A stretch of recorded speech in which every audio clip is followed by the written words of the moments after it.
बच्चों let's read this question, match the species given in column first with the properties given in column second.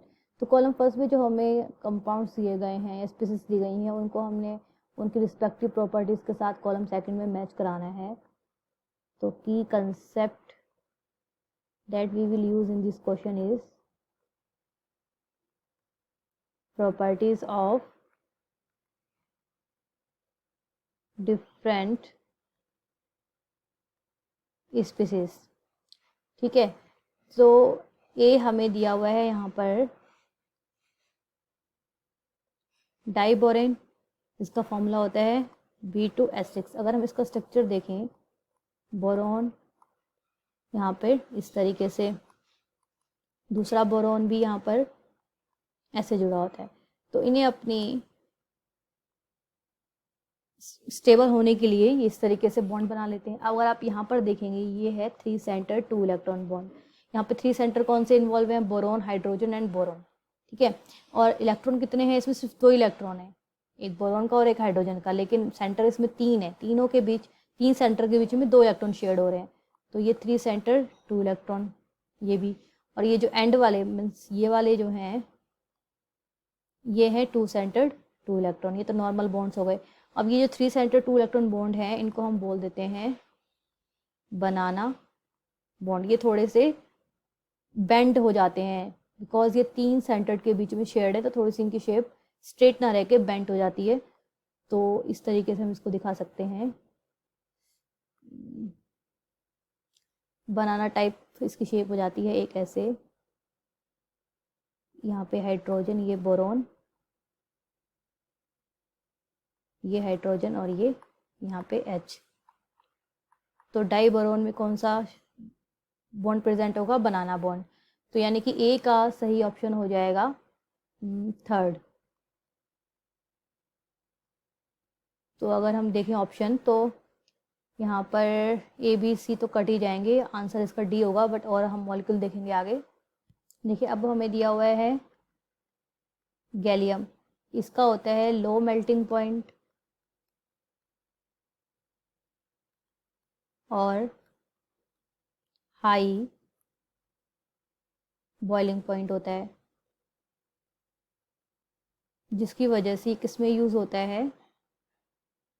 High temperature की जो measurements या experiments होते हैं उनको measure करने के लिए हाई टेम्परेचर मेजरमेंट्स में ये यूज़ किया जाता है। तो ये था बी, इसका सही ऑप्शन हो जाएगा 4।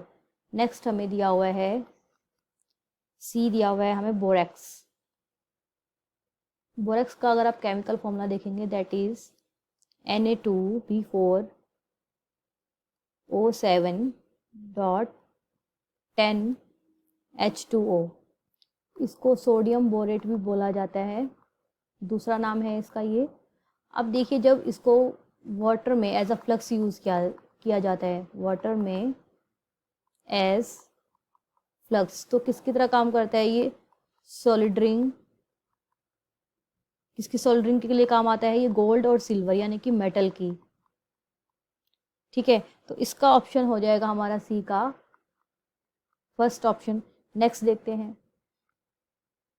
तो देखिए, डी हमें दिया हुआ है यहाँ पे एल्यूमिनो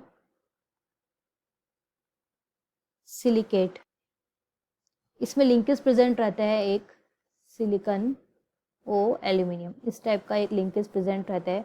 तो अगर मैं इसका एक रफ स्ट्रक्चर बनाऊं, इस तरीके से रहता है। यहाँ पे एल्यूमिनियम, फिर यहाँ पे ऑक्सीजन, फिर यहाँ पे सिलिकन, ये ऐसे, यहाँ पे ऑक्सीजन, ये ऐसे, और यहाँ पर 2 ऑक्सीजन सिलिकन के साथ, फिर एल्यूमिनियम के साथ यहाँ पर 2 ऑक्सीजन,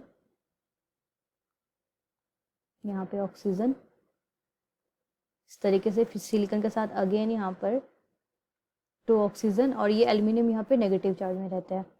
तो इस तरीके का एक स्ट्रक्चर रहता है, इसको हम जियोलाइट भी बोलते हैं। ठीक है, और ये किसकी तरह काम होता है? ये एज अ कैटालिस्ट की तरह काम करता है, as a catalyst in petroleum industries. ठीक है, तो इसके अकॉर्डिंग डी का जो मैच हो जाएगा दैट वुड बी 5th।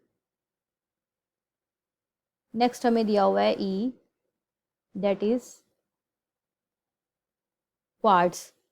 अब क्वार्ट्स में क्या होता है कि ऑक्सीजन और सिलिकॉन ये जॉइंट रहते हैं एक दूसरे के साथ टुगेदर एज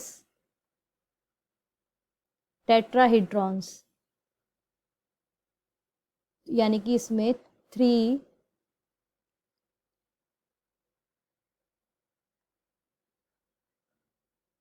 साइडेड पिरामिड्स होते हैं, 3 साइडेड पिरामिड्स। और देखिए अब ये जो है क्वार्ट्स, इसको बोला जाता है क्रिस्टलाइन